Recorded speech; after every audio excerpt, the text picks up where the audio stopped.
9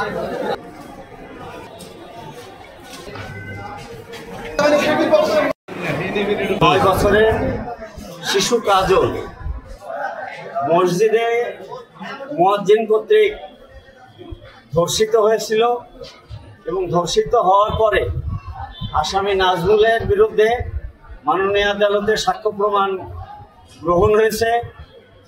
সাক্ষ্য প্রমাণ গ্রহণান্তে মাননীয় আদালত মামলার সঠিক এবং সত্য উদ্ঘাটনের জন্য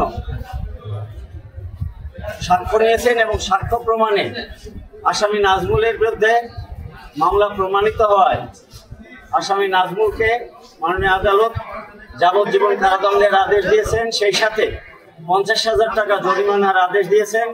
জরিমানার অর্থ ভিকটিম কাজলের কল্যাণার্থে ব্যবহৃত হবে। বান্ডেল থাকলে প্রতি সেনমানিতে টাকা বাঁচবে। বিকাশ সেনমানি বান্ডেল কিনে জিতুন প্রতি লেনদেনে।